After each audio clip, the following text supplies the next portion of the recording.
Hello students, how are you all? I hope you are all good. So students, in this video we will be discussing important current affairs for 20th of June. In this video students, we will be talking about a tripartite MOU that has been signed for persons with disability. Then we will be talking about MOU that has been signed with Bhashini to strengthen the multilingual access in the e-governance at the grassroots level. That means at the lowest level. Then we will be talking about Ministry of Tribal Affairs MOTA. They have launched Dharti Aba Jan Bhagidari Abhiyan for the tribal empowerment. Next thing is Cyber Suraksha has been launched that will fortify, that means it will enhance the national cyber defense. All these things and many more will be discussed here, so stay tuned with us till the end. Also students, if you are new here, do subscribe to us. We are one stop solution for current affairs, and share the link of this video with your friends, cousins, relatives, neighbors, and let them know about this interesting platform. Also students, we upload the daily current affairs video at 5 a.m. in the morning. That is very beneficial for all the learning purposes. Welcome to Affairs Cloud. My name is Vikas Rana.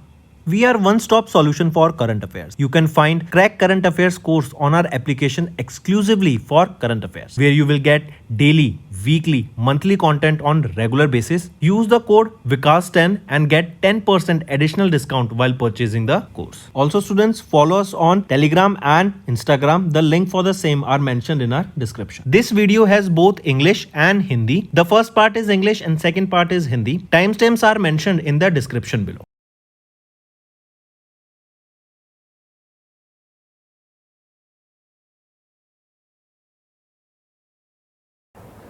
Let's start with national affairs students. DEPWD, that is your Department of Empowerment of Persons with Disability.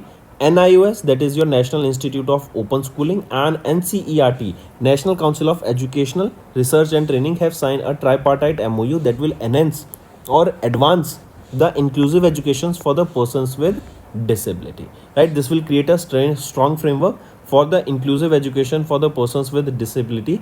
And here, remember, in this event was presided by our Education Minister Dharmendra Pradhan.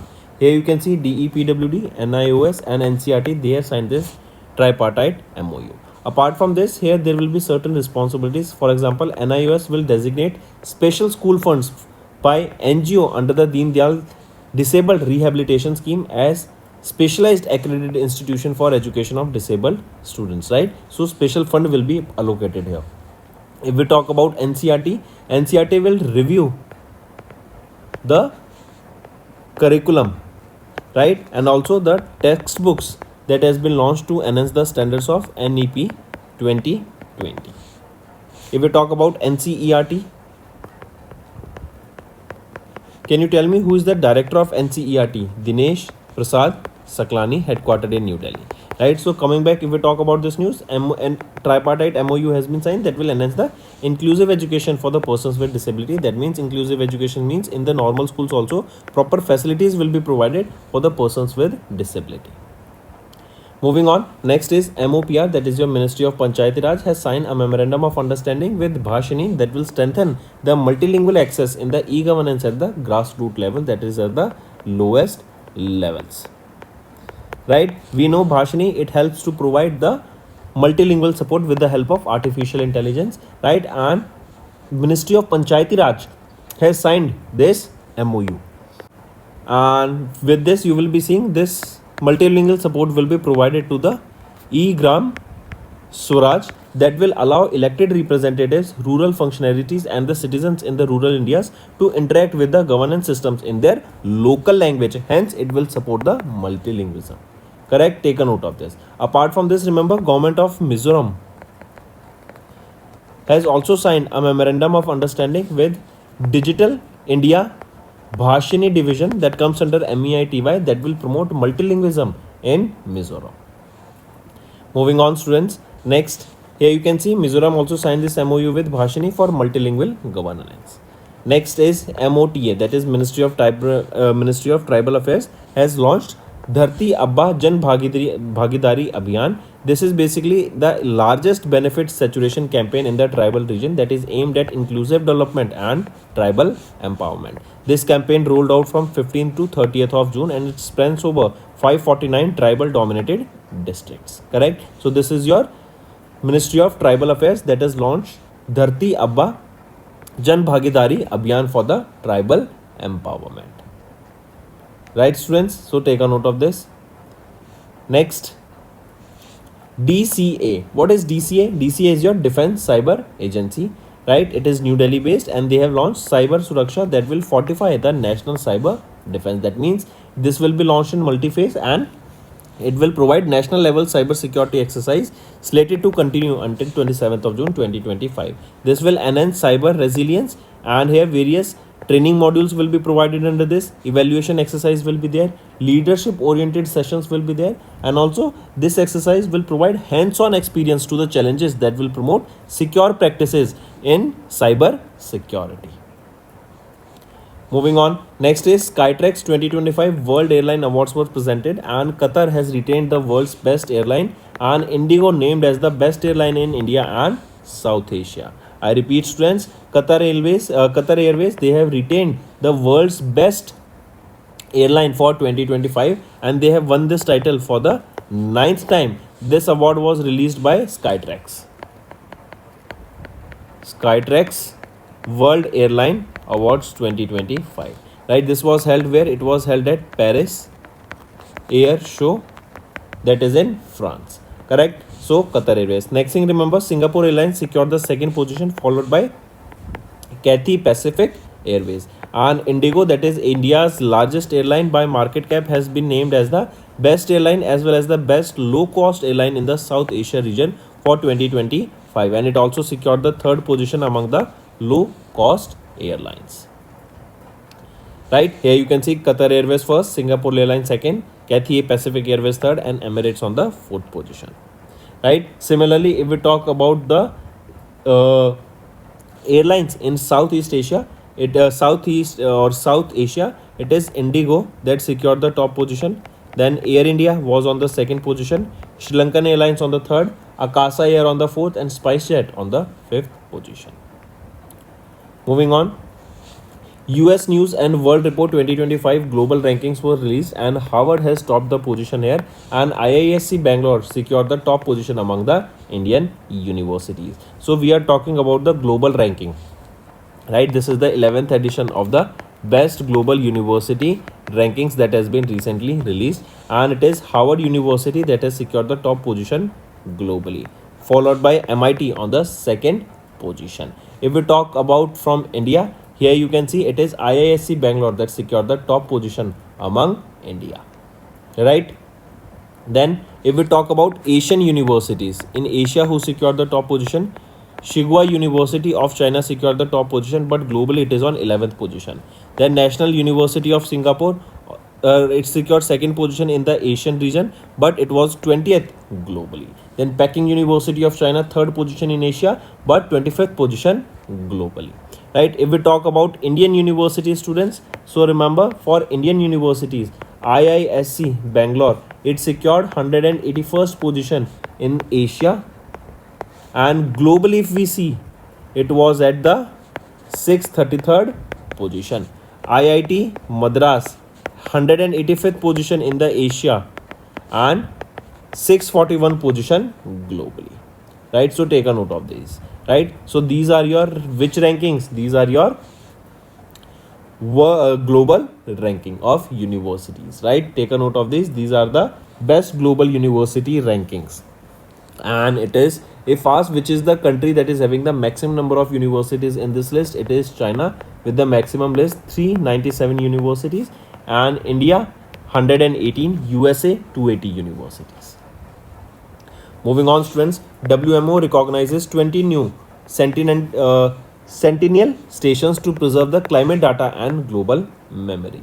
Now, what are these Sentinel stations basically? Right, these Sentinel stations, COS, right? These Sentinel observing stations, these are basically weather, hydrological or marine monitoring stations that have maintained continuous high quality observation for more than 100 years or more. Right, it is recognized by World Meteorological Organizations and these stations, they are valuable for preserving the historical climate data. It supports the scientists in tracking the extreme weather event trends and also validate the satellite data, improving the disaster preparedness. So WMO has recognized 20 new Sentinel stations to preserve the climate data and global memory. Take a note of these, students. If we talk about WMO, World Meteorological Organization, where is the headquarters? It is in Geneva, Switzerland. Next is 8th edition of India-France Joint Military Exercise Shakti, commenced in France. Take a note of this. Where is this held? It is held in France, Exercise Shakti. And here remember the Indian contingent, 90 personnel took part here from the battalion of Jammu and Kashmir Rifles. Next, apart from this, students, between India and France, some other exercises are also held, such as your exercise Garuda. This is held between the Indian Air Force and the French Air and Space Force. And another exercise is Varuna. This is held between the navies of these two countries. Moving on, banking and finance, students, IFC, that is International Finance Corporation. This is a member of World Bank Group. They have committed $60 million, that is 516 crore rupees, to Mumbai, Maharashtra based Motilal Oswal Alternates fifth private equity fund, that is the India Business Excellence Fund 5. This fund aims to raise $750 million with a green shoe option of additional $150 million, out of which $60 million will be provided by IFC, the arm of World Bank. Also, apart from this, IFC, they will assist in enhancing the women workforce participation, and this marks the third IFC's collaboration with Motilal Oswal. Next is awards and recognition, students. Sahitya Academy announces the 2025 Yuva Puraskar and Bal Sahitya Puraskar winners. Each winner here will be honored with a special function to be held at later date with a casket containing an engraved copper plate as well as a cash prize of 50,000 rupees. And in total, in 2025, a total of 23 authors were selected for Yuva Puraskar, with no awards conferred in the Dogri language this year. Right? Take a note of this. And a total of 24 authors has been selected for Bal Sahitya Puraskar across 7 categories. For the winners, you can go through the PDF and look all the winners there, students. Next is appointments and resignation, students. Bata Group has appointed Panos Maitaros as the global CEO. Right? I repeat, Switzerland-based Bata Group announced the appointment of Panos Maitaros as the new global chief executive officer starting from 15th of this September 2025, and he will be succeeding Sandeep Kataria. Moving on, next is Sachin Tendulkar. As you can see him in the picture, very famous former cricketer, right? So Sachin Tendulkar joins Reddit as the brand ambassador, uniting sports fan worldwide.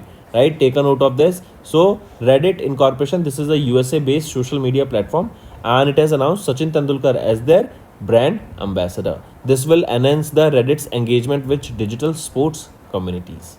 Right? And Sachin Tendulkar will feature in Reddit's upcoming market campaign in India.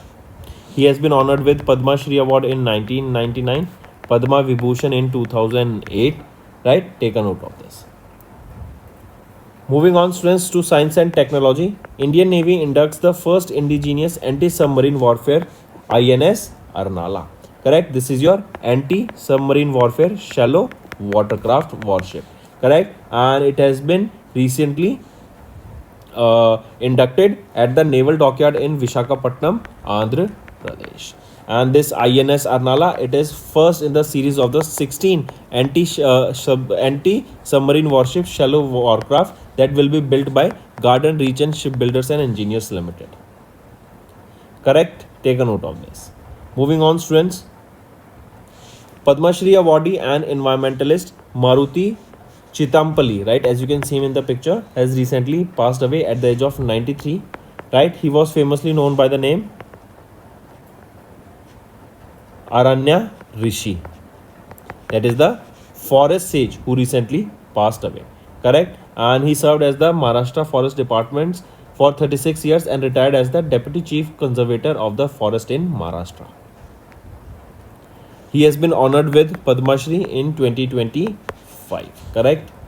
Next is important days, students. International Day for the Elimination of Sexual Violence in Conflict observed on 2025 on 19th of June. Right? It is to raise awareness about the need to end conflict-related sexual violence and also to honor the victims and the survivors of such a violence. and this time it was the 11th edition of this day that was observed, and there is a theme: breaking the cycle, healing the scars, addressing the intergenerational effects of the conflict related sexual violence. Correct. And then another thing, students, as I mentioned, it is the 11th edition of this day that was observed. Moving on, World Sickle Cell Day observed on 19th of June. This day is observed basically to raise awareness about the sickle cell disease, that is a chronic and inherited blood disorder. This day is observed by United Nations and World Health Organization, and also there is a theme: global action, local impact, empowering the communities for effective self advocacy. First time this day was observed in 2009. Then next is National Reading Day, observed on 19th of June. This day is to raise awareness about reading, that why reading is important, and also this day is to commemorate the contribution of P.N. Panikkar, also known as the father of the library and literacy movement in Kerala. To honor him on his birthday, this day is observed, and this is the 30th edition of the National Reading Day that was observed. Moving on, students, to state news. Maharashtra, Kerala, Bihar and Odisha has signed a memorandum of understanding. This MOU is to ease the credit access through the Agri Stack. I repeat, they have signed this MOU with NFWPIS, that is your National Farmers Welfare Program Implementation Society. This comes under the Ministry of Agriculture and Farmers Welfare, correct? And this MOU has been signed that will ease the credit access through the Agri Stack. That means this MOU was signed with an aim to enable seamless digital access to the credit services through farmer registry linked authentication. That means the farmers, when they have registered authentically, right, they are a registered farmer, with the help of various services, right, online platforms, credit access will be provided to them easily. Here you can see that the government of India, they have allocated 6,000 crore rupees to support the states in implementing digital agriculture initiatives. And apart from this fund will be distributed on first come first serve basis to the farmers. Correct? Take a note of this. This is your Agri Stack platform on which the credit will be provided to the authenticated and registered farmers, where they can collect amount finance for their day-to-day operation, for various other crops, right, and the functions of the farming. Moving on, next is Bihar cabinet has approved development of 6 airports under Udan scheme. So MOU has been signed recently by the Chief Minister of Bihar or by the Bihar government, right? Between it was signed with Airport Authority of India and the government of Bihar for the development of 6 small airports under Ude Desh Ka Aam Nagrik scheme under the Ministry of Civil Aviation. So these are your important current affairs, students. Now let's move to the revision part that will be beneficial for your learning. The Water Heritage Museum, that is operated by the Center for Water Resources Development and Management, situated where, has been included in the global network of water museums, a flagship initiative of UNESCO Intergovernmental Hydrological Program in May 2025. So this Water Heritage Museum, is it located where? It is located in Kozhikode, Kerala. And this is the third place or third location in India that has been added to this initiative. Earlier it was Jal Water Museum, right? This Jal Water Museum, it is in Udaipur, Rajasthan, and Living Water Museum, this is in Pune, Maharashtra. And now third is Water Heritage Museum. So this is the third museum added to this list. Next, name the Brazilian microbiologist who was awarded with the World Food Prize 2025 for promoting sustainable agriculture through the development of biological alternatives to chemical fertilizers. So name the Brazilian microbiologist, Dr.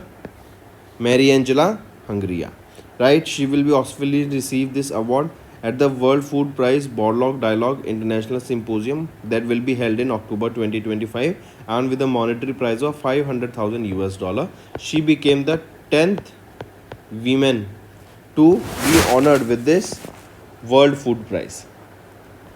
Next, pick out the incorrect statement regarding the Forbes report 2025 list of the world's highest paid athletes released in May. If we look at the options here, only the option C is incorrect. C is saying among the top 50 highest paid athletes, UK leads with 29 athletes featured the highest representation from any country. It is not UK, but United States of America with 29 leads in this list.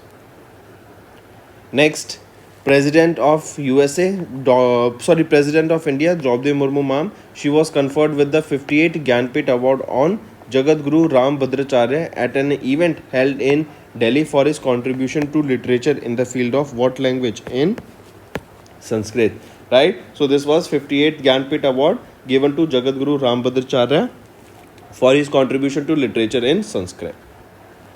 If it is talked about Urdu language, for contribution to literature in Urdu, Sampuran Singh Kalra was also awarded here. Next, Forbes released the 10th Forbes 30 under 30 Asia list. Identify the Indian personality who was not featured in this list. So Vidit Gujarati is an individual who was not featured in this list. The rest all were featured here. Next, mention the family that secured the top position on the Sunday Times Rich List 2025 in May with a net worth of 35.3 Britain pound, maintaining their position as the wealthiest in the UK. So, which is that family? Name that family we are discussing. It is Gopi Hinduja and family, the richest in UK. Correct, with a net worth of 35.3 billion euros approximately. Next, in May, Prime Point Foundation announced the recipients of the Sansad Ratna Awards, honoring 17 members of the Parliament and 2 parliamentary standing committees for their exemplary parliamentary performance in both Lok Sabha and Rajya Sabha. Which Indian state received the highest number of Sansad Ratna Awards as announced by Prime Point Foundation? Right? So, which Indian state received this? It was received by Maharashtra. Right? And these awards will be presented during the 15th edition of the Sansad Ratna Awards. Next, in May, Bengaluru, Karnataka based writer, lawyer and activist Banu Mustaq along with translator Deepa Bhashti has won the International Booker Prize 25 for the Kannada short story collection that was titled Heart Lamp Selected Stories. Next, the 78th edition of the annual Cannes International Film Festival was held in Cannes, France. Identify the correct statement regarding the 78th annual Cannes International Film Festival. If we look at the options, we have to find the correct statement. So option B is right, C is right, A is wrong. A is saying Indian filmmaker Jafar Panahi was awarded with the festival's highest honor, that is Palma d'Or, for his film The President's Cake. Right? Is it correct? So Jafar Panahi was honored with this award, but not for this President's Cake. The film, his drama film it was just an accident. It was just an accident. This is the drama film for which he was honored with this Palma d'Or. Next is in May, singer and humanitarian Sumit Tapu was conferred with the Champion of the Order of Fiji, the highest honor of Fiji. Along with him, who other people were awarded with this Companion of the Order of Fiji? Apart from him, we will be seeing Dr. Krupali Tapu and Madhusudan Sai. They were awarded with this order, that is Companion of the Order of Fiji. This is equivalent to India's Bharat Ratna. Next is, which of the following organization was not awarded with the Gold Award in the National Awards for E-Governance 2025 as announced by DARPG under the Ministry of Personal, Public Grievances and Pension in May 2025. It is the Ministry of Environment, Forest and Climate Change.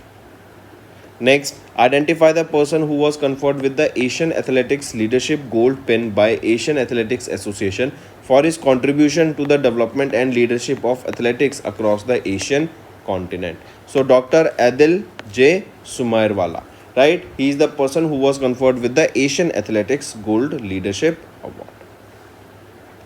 Next, mention the name of the spiritual leader who was conferred with the Global Indian of the Year 2025 award by the Canada-based Canada India Foundation. Sadhguru, right? Take a note of this. Jaggi Vasudev, also known as Sadhguru, was honored or conferred with this Global Indian of the Year 2025 award. Next, which of the following is not among the top 5 winners of the National Anubhav Award Scheme 25 as announced by the Ministry of personal public grievances and pensions. So Aarti Singh, right, is not among the top 5 winners here.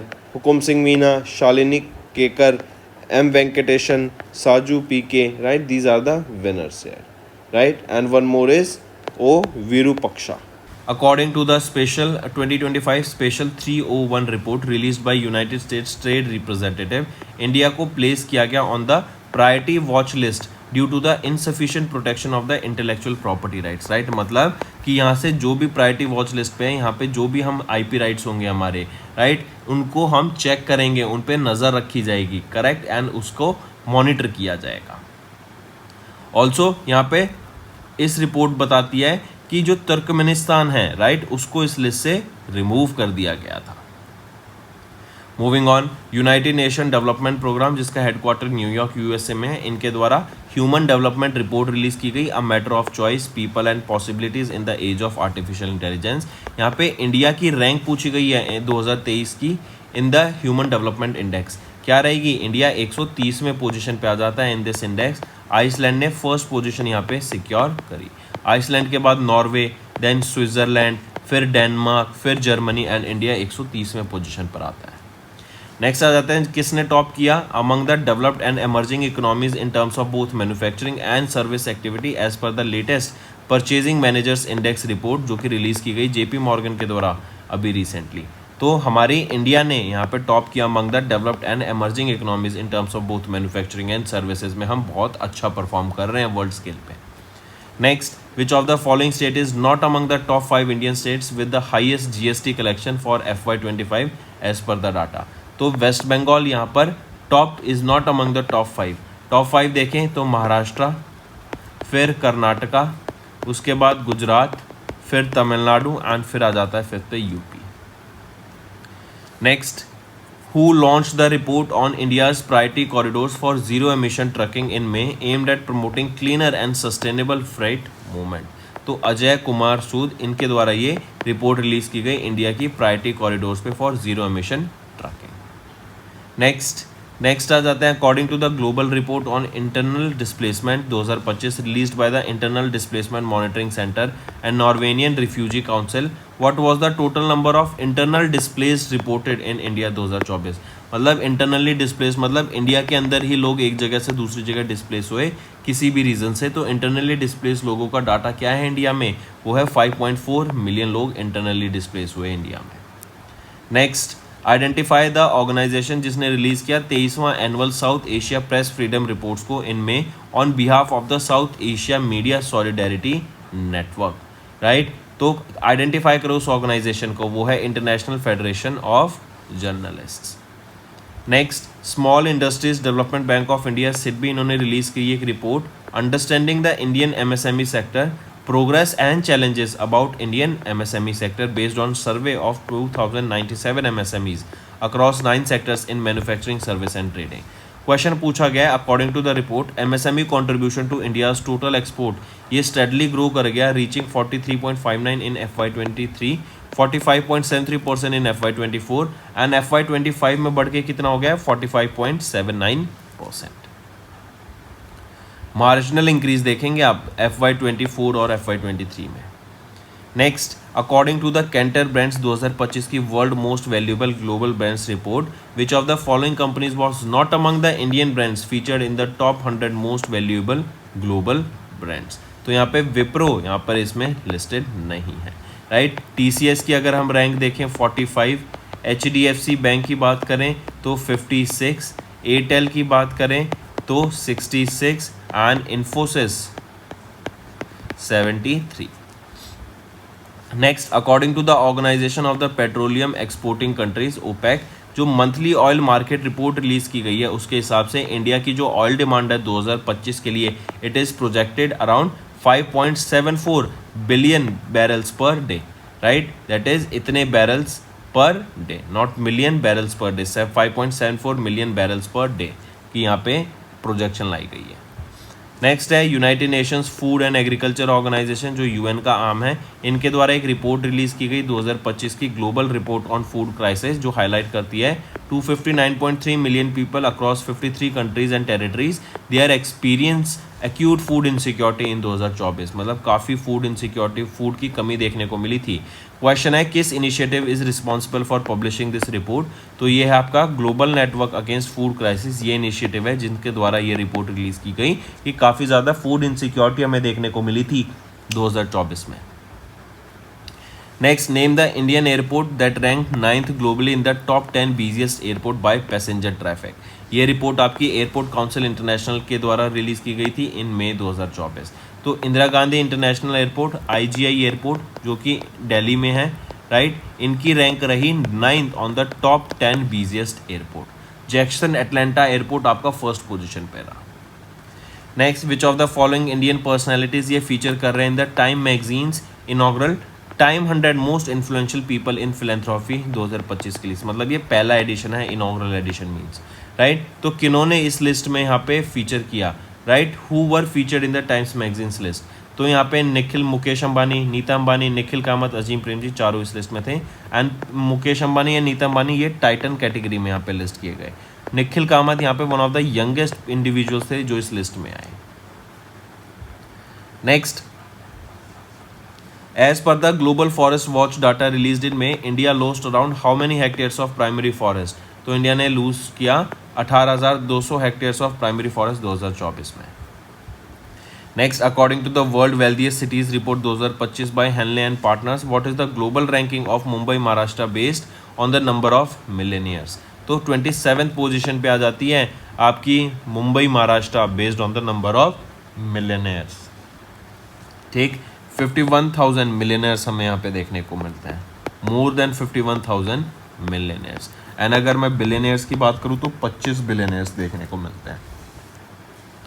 Moving on, name the organisation जिन्होंने recently release किया first state of the world animals health report in में, जो highlight करता है increasing spread of infectious animal disease and zoonotic risk को, तो वो है World Organisation for Animal Health. Next, according to National Institution for Transforming Aayog, that is NITI Aayog, इनकी एक ये रिपोर्ट रिलीज की गई जो कि बताती है approximately what percentage does MSME sector contribute to India's GDP, तो ऑलमोस्ट 29% कंट्रीब्यूट करता है MSME sector to India's GDP. Next, उस ऑर्गेनाइजेशन का नाम बताओ that release the inaugural report title generative AI and jobs are redefined global index of occupational exposure, ये release की गई अभी मई में in collaboration with Poland based National Research Institute, तो ये है आईएलओ इंटरनेशनल लेबर ऑर्गेनाइजेशन के द्वारा ये रिपोर्ट रिलीज की गई in partnership with Poland based National Research institute. Next, students, is our homework section.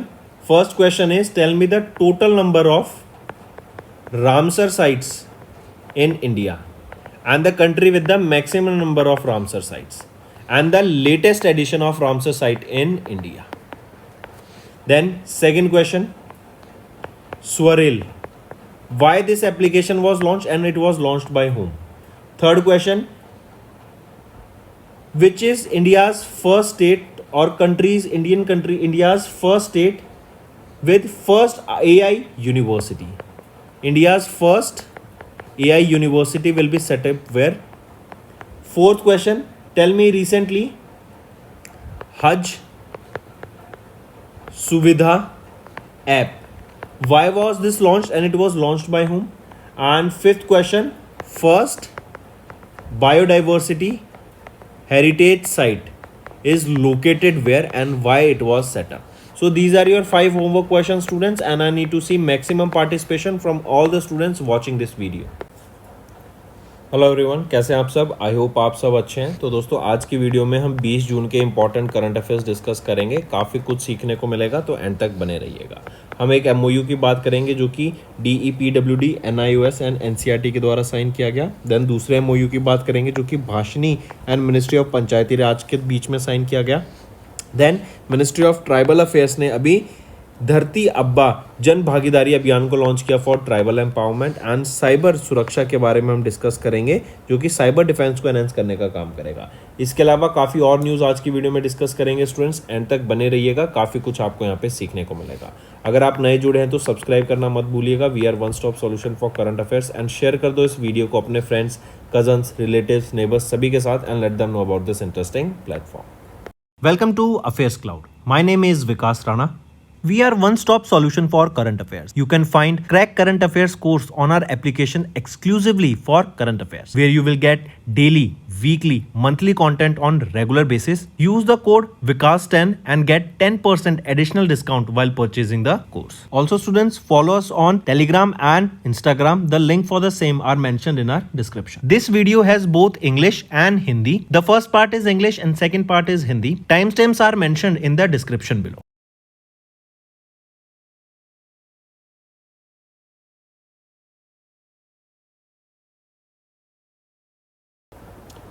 तो चलिए स्टार्ट करते हैं। नेशनल अफेयर्स के बारे में हम ये डिस्कस करेंगे। सबसे पहले एमओयू डिस्कस कर रहे हैं, जो एक ट्राईपार्टाइट एमओयू है। ट्राईपार्टाइट मतलब 3 ऑर्गेनाइजेशन, DEPWD जो कि है department of empowerment of persons with disability, then NIOS National Institute of Open Schooling and NCERT, इनके द्वारा एमओयू साइन किया गया ताकि इंक्लूसिव एजुकेशन को बढ़ावा दिया जा सके for the persons with disability. Inclusive education क्या होता है कि स्कूल में जो फैसिलिटीज़ हैं वो पर्सन विद डिसेबिलिटी वाले बच्चों के लिए भी होनी चाहिए एंड इक्वली उनको यहाँ पे राइट्स मिल सके, इक्वल उनका पार्टिसिपेशन हम यहाँ पे देखने को मिले, राइट। एंड उन जो भी उनकी डिसेबिलिटी है उसके हिसाब से उनकी यहाँ पे सर्विसेज उनको प्रोवाइड की जा सके ताकि उनको वर्क करने में, काम करने में कोई दिक्कत ना आ सके, राइट। तो इसको बढ़ावा देने के लिए ये एमओयू यहाँ पे साइन किया गया। अगर मैं NCERT की बात करूँ तो दिनेश प्रसाद सकलानी यहाँ के डायरेक्टर रहेंगे NCERT के। हेडक्वार्टर न्यू दिल्ली में एंड 1961 में इसको इस्टेब्लिश करा गया। इसके बाद बात करते हैं स्टूडेंट्स मिनिस्ट्री ऑफ पंचायती राज। इन्होंने भी एक एमओयू साइन किया है भाषिनी प्लेटफॉर्म के साथ। भाषिनी एक AI प्लेटफॉर्म है जो कि मल्टीलिंगुअल मतलब मल्टीपल लैंग्वेजेस में सपोर्ट प्रोवाइड करता है ताकि लैंग्वेज एक बैरियर ना रह सके कम्युनिकेशन में जब भी कोई इंपॉर्टेंट काम किया जा रहा है, राइट। सो मल्टीलिंगुअल एक्सेस के लिए भाषिनी के साथ मिनिस्ट्री ऑफ पंचायती राज ने एक एमओयू साइन किया ताकि जो गवर्नेंस है at the grass root level, मतलब लोएस्ट लेवल पे भी यहाँ पे जो आपकी गवर्नेंस है उसमें कोई दिक्कत ना आ सके, राइट। तो ये एमओयू यहाँ पे साइन किया गया।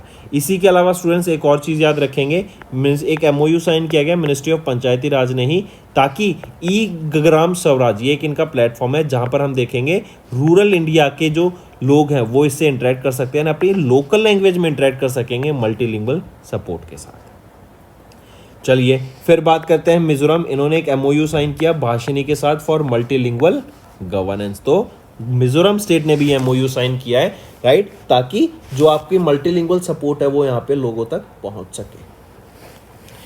एंड सिंपल टर्म है स्टूडेंट्स, एम क्या है कि लैंग्वेज बैरियर नहीं रहना चाहिए। आप किसी भी लैंग्वेज से आते हो, आपको कोई भी लैंग्वेज आती हो तो कम्युनिकेशन में दिक्कत ना आए। इसके बाद आ जाते हैं मिनिस्ट्री ऑफ ट्राइबल अफेयर्स। इन्होंने धरती अब्बा जन भागीदारी अभियान को लॉन्च किया ट्राइबल एम्पावरमेंट के लिए। ये लार्जेस्ट बेनिफिट सेचुरेशन कैंपेन है ट्राइबल रीजन्स के लिए। इससे इंक्लूसिव डेवलपमेंट देखने को मिलेगा ट्राइबल एम्पावरमेंट का। ट्राइबल लोगों को इसका बेनिफिट देखने को मिलेगा, उनकी डे टू डे लाइफ को यहाँ पे बेटर करने का काम किया जाएगा। इसके बाद आ जाते हैं स्टूडेंट्स अभी रिसेंटली नेक्स्ट आ जाते हैं मिनिस्ट्री ऑफ ट्राइबल अफेयर्स। इनके द्वारा लॉन्च किया गया धरती अब्बा जन भागीदारी अभियान को ट्राइबल एम्पावरमेंट के लिए, राइट। एंड ये जो कैंपेन है 15 से 30 जून तक रोल आउट किया गया।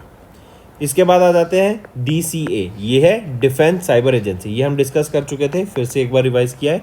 नेक्स्ट आ जाते हैं DCA डिफेंस साइबर एजेंसी। इनके द्वारा साइबर सुरक्षा लॉन्च की गई ताकि जो नेशनल साइबर डिफेंस है ना उसको बेटर किया जा सके। साइबर अटैक्स हमारी मिनिस्ट्रीज के ऊपर, हमारी जो वेबसाइट्स हैं उनके ऊपर, हमारे बिजनेसेस के ऊपर कम हो सके, जिससे हमारा नुकसान कम हो सके, राइट। एंड ये जो कैंपेन है ये 27 जून तक चलेगा। फिर आ जाते हैं इसके बाद स्काईट्रैक्स। इनके द्वारा वर्ल्ड एयरलाइन अवार्ड्स प्रेजेंट किए गए 2025 के एंड कतार ने रिटेन किया वर्ल्ड का best airline, right, 9th time. 9वीं बार इन्होंने ये रिटेन किया है। So take a note of this, Qatar airport, right. Then इसके अलावा याद रखेंगे सेकंड पोजीशन किसकी आ जाती है, सिंगापुर एयरलाइन की। थर्ड आ जाते हैं कैथी पैसिफिक की एंड फोर्थ एमिरेट्स, राइट। तो कतर एयरवेज फर्स्ट पोजीशन पे, सिंगापुर एयरलाइन सेकंड, कैथी पैसिफिक थर्ड पोजीशन पे। ये है वर्ल्ड्स की बेस्ट एयरलाइंस। अगर मैं इंडिया की बात करूं तो इंडिया की इंडिगो, जो कि इंडिया की लार्जेस्ट एयरलाइन है बाय मार्केट कैप, इसको नेम किया गया best airline as well as the best low cost airline in South Asia for 2025। ठीक है, मार्क करेंगे स्टूडेंट्स इसको। आप यहाँ पे लिस्ट देख सकते हैं। अच्छा, अगर मैं इंडियन एयरलाइंस की बात करूं तो टॉप पर आ जाती है कौन सी, वो है इंडिगो, फिर एयर इंडिया, फिर श्रीलंकन एयरलाइंस, राइट, फिर अकासा एयर एंड फिर स्पाइस जेट। ये एशियन और इंडिया और साउथ एशिया में जो प्रेवलेंट है, एंड ये वर्ल्ड की यहाँ पे है लिस्ट। नेक्स्ट आ जाते हैं फिर US news and world report के द्वारा ग्लोबल रैंकिंग रिलीज की गई यूनिवर्सिटीज़ की ग्लोबली।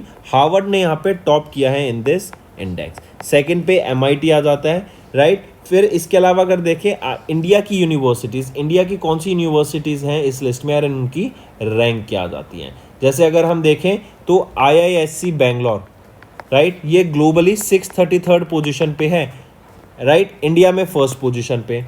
फिर IIT मद्रास इंडिया में सेकंड पोजीशन पे, ग्लोबली 641st पोजीशन पे, राइट। So on. नेक्स्ट आते हैं स्टूडेंट्स फिर WMO वर्ल्ड मीटियोलॉजिकल ऑर्गेनाइजेशन, इन्होंने रिकॉग्नाइज किया 20 न्यू सेंटिनल स्टेशंस को to preserve climate data and global memory. Basically ये सेंटिनल स्टेशंस क्या होते हैं स्टूडेंट्स, ये वो स्टेशंस होते हैं जो कि आपके 100 साल से भी ज़्यादा से वहाँ पे जो इन्वायरमेंट है, जो वेदर है, जो क्लाइमेट है, उसका डाटा यहाँ पे कंजर्व करते आ रहे हैं, उसको रिकॉर्ड कर रहे हैं एंड कॉन्टिन्यूसली उनकी मॉनिटरिंग की जा रही है, जैसे वेदर की, हाइड्रोलॉजिकल साइकिल, मरीन मॉनिटरिंग, ये सारा किया जा रहा है। तो अभी रिसेंटली वर्ल्ड मीटियोलॉजिकल ऑर्गेनाइजेशन के द्वारा 20 नई ऐसे सेंटिनल स्टेशंस यहाँ पे लॉन्च किए गए, रिकॉग्नाइज किए गए, जो कि वेदर को प्रिजर्व करने का काम करते हैं, एज अ ग्लोबल मेमोरी काम करते हैं, जिससे जो डिसीजन मेकिंग है वो और बेटर हो जाती है। जो स्टेशंस है ये एक स्टेबल जियोग्राफिकल लोकेशन पे होते हैं ताकि क्लाइमेट की कंसिस्टेंसी उसको कैप्चर की जा सके, रिकॉर्ड की जा सके, right. Take a note of this. Next आ जाते हैं 8वें Indian France joint military exercise Shakti की, जो कि फ्रांस में हमें देखने को मिली। Take a note of this. India की तरफ से यहाँ पे 90 पर्सनल्स ने पार्टिसिपेट किया from Jammu and Kashmir rifles, and exercise हुई कहाँ पर थी, ये हुई थी फ्रांस में ही। एक और चीज़, इंडिया और फ्रांस के बीच में एक और एक्सरसाइज होती है गरुड़ा, जो कि इनके एयर फोर्सेस के बीच में होती है, एंड फिर आ जाती है वरुणा एक्सरसाइज, जो कि नेवीज के बीच में होती है इन दो। नेक्स्ट पे आ जाते हैं बैंकिंग एंड फाइनेंस पे स्टूडेंट्स। IFC एक बेसिकली मेंबर है वर्ल्ड बैंक ग्रुप का। इन्होंने इन्वेस्ट किए $60 मिलियन, जो कि 516 करोड़ रुपए आते हैं, किसमें, Motilal Oswal alternates 5th private equity fund में, राइट। इनका एम है कि ये $750 मिलियन यहाँ पे रेज करेंगे with a green shoe option of $150 million, जिसमें से $60 मिलियन IFC के द्वारा यहाँ पे फंड किया जाएगा।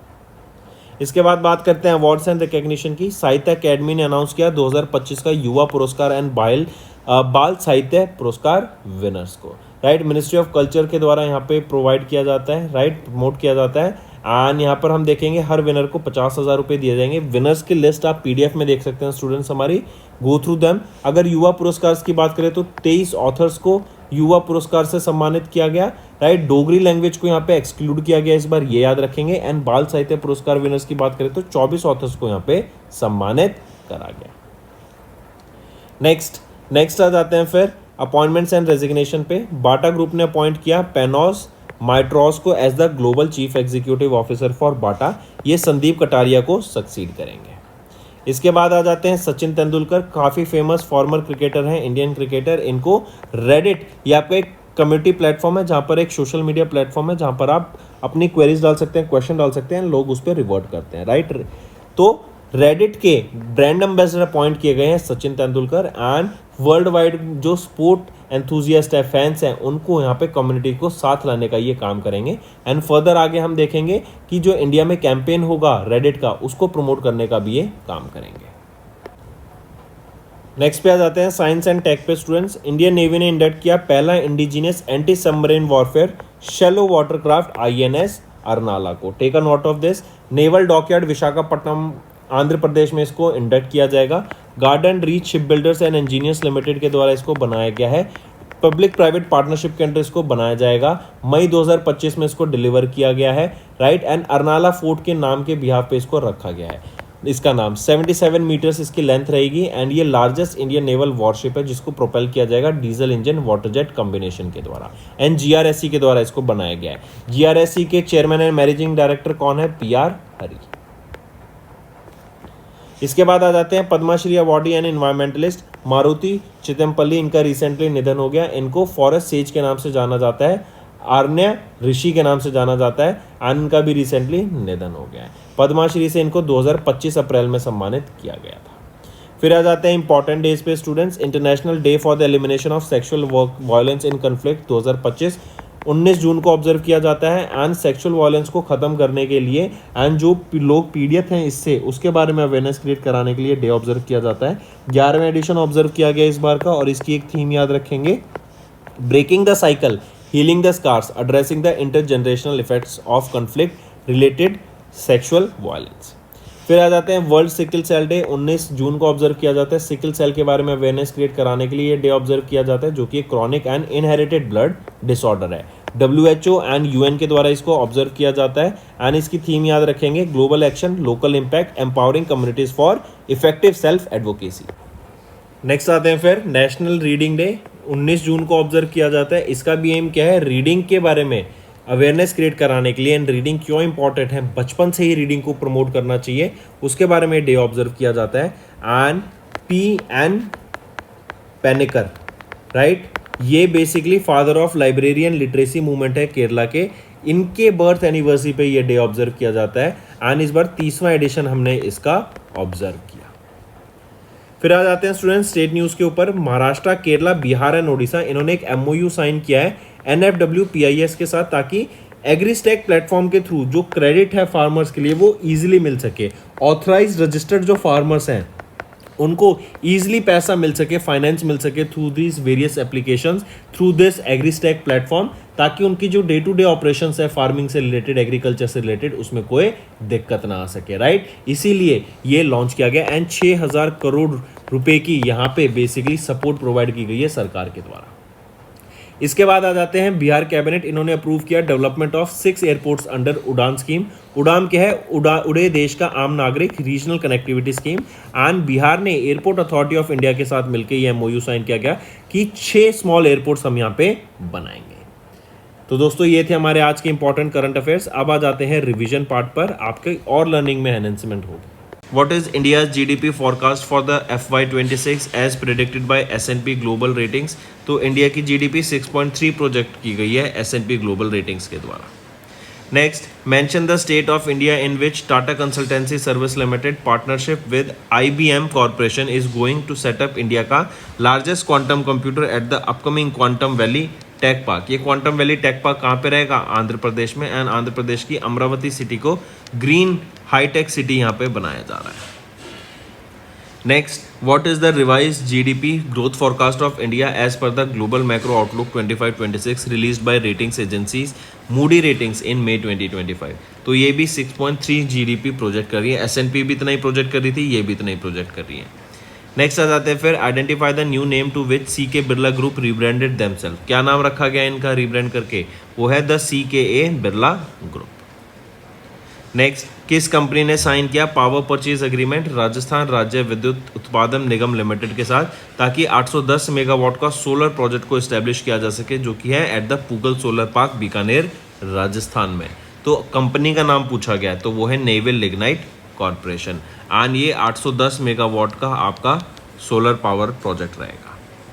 नेक्स्ट आ जाते हैं, आफ्टर नेट्राडाइन एंड जस्पे, वो इंडिया की थर्ड यूनिकॉर्न कंपनी कौन सी बन गई है आफ्टर रेजिंग $200 मिलियन। तो वो है पोर्टर। पोर्टर आपकी एक अर्बन सर्विस, आपका अर्बन लॉजिस्टिक्स प्लेटफॉर्म है, राइट। एक जगह से दूसरी जगह आपको गुड्स ले जाना है तो उसके लिए काफ़ी बेनिफिशियल रहता है पोर्टर, राइट। नेक्स्ट, अभी किस गवर्नमेंट ने इन स्पेस के साथ टाइप किया and 2 memorandum of understanding sign किए, ताकि एक सेंटर ऑफ एक्सीलेंस एस्टेब्लिश किया जा सके एंड दूसरा एक public private space manufacturing park को एस्टेब्लिश किया जा सके। तो ये कौन सी स्टेट के साथ या फिर कौन सी सरकार के साथ, तो government of Karnataka and in space के बीच में ये पार्टनरशिप, ये MOU में साइन होते हुए दिखे। नेक्स्ट, अभी game developers association of India, इन्होंने एक MOU साइन किया किसके साथ, ताकि इंडिया की गेमिंग एंड एंटरटेनमेंट एक्सपोर्ट को बढ़ावा दिया जा सके। ये MOU वेव समिट के दौरान साइन हुआ मुंबई महाराष्ट्र में, राइट। तो यहाँ पे कौन सी वो कंपनी है, वो है सर्विस एक्सपोर्ट प्रमोशन काउंसिल। फिर आ जाते हैं, किस इंडियन कॉन्ग्लोमरेट में साइन किया एक MOU with Bhutan drug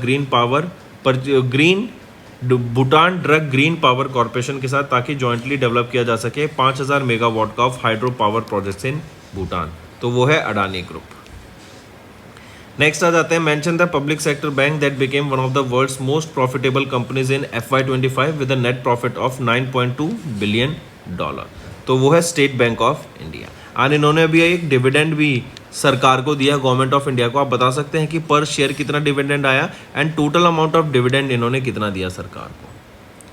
next, in में which B2B business to business e commerce platform इन्होंने सिक्योर किया अप्रॉक्सीमेटली $400 मिलियन, मतलब 340 करोड़ रुपए की funding, achieving a valuation of $1 billion and entering the unicorn club. तो वो कौन सी कंपनी है जो कि अभी यूनिकॉर्न बन गई, आपसे ये पूछा गया, वो है JSW1 platforms limited. Next, according to the UNDESA इनकी लेटेस्ट रिपोर्ट आई the world economic situation and prospects as of mid 25, ये रिलीज की गई मई में। What is India's GDP forecast for calendar year 25? तो 6.3% GDP यहीं पे प्रोजेक्ट की जा रही है। नेक्स्ट आ जाते हैं, इनमें किस इंडियन शिप बिल्डिंग ऑर्गेनाइजेशन ने एंटर किया into a strategic collaboration with Dubai UAE based dry docks world to develop world class ship repair cluster across India. तो वो कौन सी कंपनी है, वो है कोचिन शिपयार्ड लिमिटेड। फिर आ जाते हैं global financial service firm Morgan Stanley, इन्होंने अपग्रेड किया अपना forecast for Indian economy to what percent year on year for FY26 up from 6.1%। तो 6.1% से बढ़ा के इसको 6.2% तक कर दिया गया। नेक्स्ट आ जाते हैं अडानी डिफेंस एंड एरोस्पेस, इन्होंने एक साइन किया बाइंडिंग कोलैबोरेशन एग्रीमेंट, किसके साथ, स्पार्टन के साथ, राइट, ताकि जो प्रोडक्शन है advance anti submarine warfare systems का उसको लोकलाइज किया जा सके। Sonu boys for the Indian market and the global market, इनको लोकली मैन्युफैक्चर किया जा सके, इन हाउस इसकी मैन्युफैक्चरिंग की जा सके। नेक्स्ट, USA बेस्ड ऑर्गेनाइजेशन, वो पहली क्रिप्टो करेंसी एक्सचेंज बन गया। कौन सा वो USA का पहला क्रिप्टो करेंसी एक्सचेंज है जिन्होंने ज्वाइन किया S&P 500 इंडेक्स को, तो वो है कॉइनबेस ग्लोबल इनकॉर्पोरेशन। नेक्स्ट, किस ऑर्गेनाइजेशन ने साइन किया एक MOU with green business certification institute with an aim to increase the number of garment factories India में जिनको लीड सर्टिफिकेशन मिल सके। लीड क्या है, leadership in energy and environmental design certification. ये ग्लोबली रिकॉग्नाइज सिस्टम है जो एड्रेस करता है buildings, environmental impact and sustainability. तो किस ऑर्गेनाइजेशन ने साइन किया ये MOU, तो ये आपका अपैरल एक्सपोर्ट प्रमोशन काउंसिल के द्वारा साइन किया गया। नेक्स्ट, RBI ने अप्रूव किया renaming of North East Small Finance Bank Limited to what, to Slice Small Finance Bank Limited. Next, ICRA limited जो कि एक क्रेडिट रेटिंग एजेंसी है, इन्होंने प्रोजेक्ट किया इंडिया का GDP फॉर FY25 कितना, तो ICRA के द्वारा 6.3 प्रोजेक्शन की जा रही है, ऑलमोस्ट सबके द्वारा 6.3 प्रोजेक्शन किया जा रहा है इंडिया का। देन नेक्स्ट आ जाते हैं डैश रेटिंग एजेंसी, इन्होंने रेज किया इंडिया का medium term growth potential by 0.2 percent points to 6.4% over the next 5 years compare to 6.2 previously. तो 0.2% मतलब 20 बेसिस पॉइंट का यहाँ पे इंक्रीमेंट देखने को मिला। ये कौन सी ऑर्गेनाइजेशन है, ये है आपकी Fitch ratings. Next, identify the company जिन्होंने एक MOU साइन किया पोर्ट ऑफ रोटरडैम अथॉरिटी के साथ ताकि ग्रीन एनर्जी सप्लाई चेन को बढ़ावा दिया जा सके इंडिया में एंड नॉर्थ वेस्टर्न यूरोप में via port of Rotterdam, right, जो कि यूरोप का लार्जेस्ट एनर्जी पोर्ट रहेगा। तो कौन सी कंपनी है इंडिया से, वो है AM ग्रीन। AM ग्रीन आपकी हैदराबाद तेलंगाना बेस्ड ये आपकी कंपनी रहेगी। RBI ने फॉर्म की एक इंटर्म कमेटी जो कि है इंटर्म कमेटी ऑफ एग्जीक्यूटिव्स, ताकि जो ऑपरेशंस है इंडसइंड बैंक के उसको चेक में रखा जा सके, क्योंकि क्योंकि इंडसइंड बैंक के जो MD एंड CEO थे सुमन कतपालिया, उन्होंने अपनी पोजीशन से रिजाइन कर दिया। ये जो नई कमेटी इस्टेब्लिश की गई है लीडरशिप कमेटी, ये इंक्लूड करेगी सुमित्रा सेन को as the head of the consumer banking at IndusInd Bank and Anil Rao को as the chief administrative officer at IndusInd Bank. तो ऑप्शन 4 ठीक रहेगा। नेक्स्ट, गवर्नमेंट ऑफ इंडिया ने रिकॉन्स्टिट्यूट किया नेशनल सिक्योरिटी एडवाइजरी बोर्ड को एंड किनको अपॉइंट किया गया एज देयर न्यू चेयरमैन। तो किनको अपॉइंट किया गया है नया चेयरमैन, आलोक जोशी को यहाँ पे नया चेयरमैन अपॉइंट किया गया है। नेक्स्ट, गणेश्वर कुमार सिंह, ये ऑफिसर है of the Indian post and telecommunication account and financial services. इन्होंने अज्यूम किया charge as the director general and chief executive officer of Indian institute of corporate affairs का। नेक्स्ट, एंड एक और चीज, ये किनको सक्सीड करेंगे, डॉक्टर अजय भूषण प्रसाद पांडे को ही सक्सीड करेंगे। नेक्स्ट, किनको अपॉइंट किया गया as the director general of the Indian international institute of democracy and election management by the election commission of India, तो वो है राकेश वर्मा। नेक्स्ट 1 मई को संजय खन्ना जो कि करंटली सर्व कर रहे हैं डायरेक्टर, राइट, इन्होंने अज्यूम किया additional charge as the chairman and managing director of which fortune 500 global 500 company. तो भारत पेट्रोलियम कॉर्पोरेशन लिमिटेड के ये यहाँ पे नए चेयरमैन एंड मैनेजिंग डायरेक्टर, या फिर नए नहीं, इनको एडिशनल चार्ज दिया गया है यहाँ पे, ठीक है। एंड संजय खन्ना के इनको सक्सीड करेंगे जी कृष्ण कुमार को, जिनका टर्म 30 अप्रैल को खत्म हो गया था, इसीलिए इनको यहाँ पे एडिशनल चार्ज दिया गया है। Next, who has been re-elected as the Prime Minister of Australia, becoming the first Australian Prime Minister to win the second consecutive 3-year term in 2 decades। तो एंथनी नॉर्मन एल्बनीज, राइट, ये वो पहले Australian prime minister बन गए जिनका second consecutive term है of 3 years, right, पिछले 2 साल 20 सालों में, 2 डेकेड्स में। नेक्स्ट, सलेम सलेह बिन ब्रैक, इनको अपॉइंट किया गया नया प्राइम मिनिस्टर, कहाँ का, तो ये नए प्राइम मिनिस्टर अपॉइंट किए गए हैं येमन के, सक्सीड करेंगे अहमद अवाद बिन मुबारक को। नेक्स्ट आ जाते हैं किन्होंने रिजाइन किया as the acting president and prime minister of Republic of Korea to pursue candidacy in the upcoming presidential election schedule from 3 June. तो Han Duck Soo. Moving on, identify the person elected as the first president of Togo under the Togo's new parliamentary system for 4 years term succeeding France Gnassingbe. तो कौन किनको elect किया गया first president of Togo, वो है Jean Lucien Kwasi, right. Next आ जाते हैं किनको अपॉइंट किया गया as the interim executive director for India at the IMF after the appointments committee of the cabinet. इन्होंने टर्मिनेट कर दिया कृष्णमूर्ति वेंकटा सुब्रमण्यम को as the ED for India at IMF। तो इनकी जगह पे कौन इंटर्म एग्जीक्यूटिव डायरेक्टर अपॉइंट किया गए हैं, वो है परमेश्वरन अय्यर अपॉइंट किए गए हैं। ये इंपॉर्टेंट है, मार्क करके चलेंगे।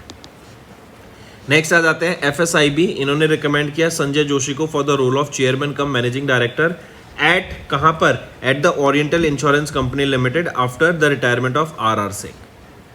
नेक्स्ट आ जाते हैं फिर dash a Conservative Party leader and a lawyer, इनको इलेक्ट किया गया 10th चांसलर ऑफ जर्मनी। तो कौन है ये है फ्रेडरिच मर्स। नेक्स्ट, प्रकाश मदगुम, इन्होंने अज्यूम किया charge as the managing director of National Film Development Corporation का under the Ministry of Information and Broadcasting, and ये सक्सीड करेंगे पृथुल कुमार को।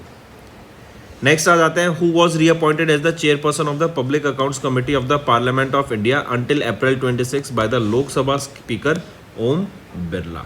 तो KC वेणुगोपाल, इनको रीअपॉइंट किया गया था as the chairman of the Public Accounts committee.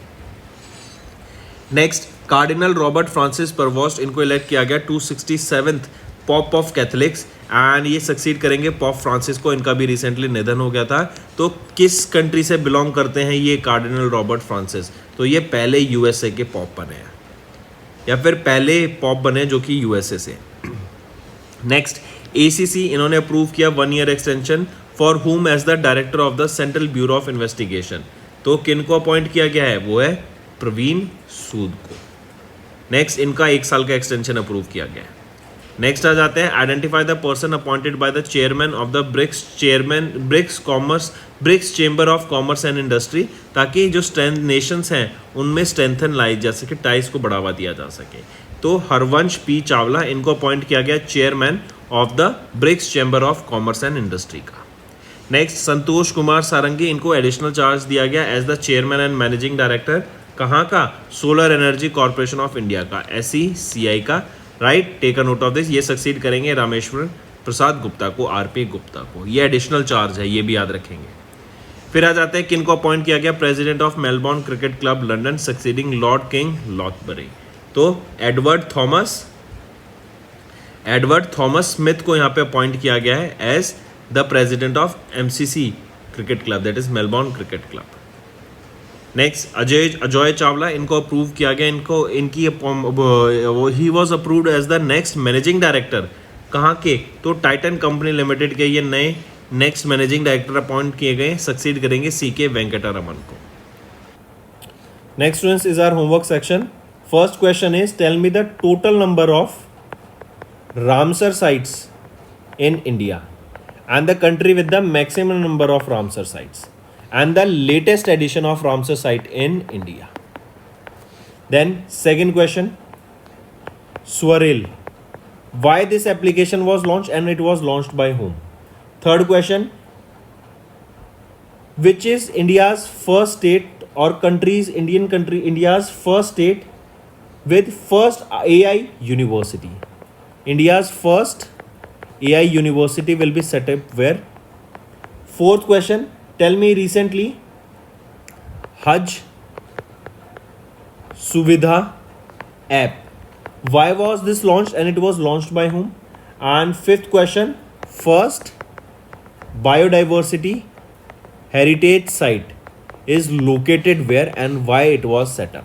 So these are your 5 homework questions, students, and I need to see maximum participation from all the students watching this video.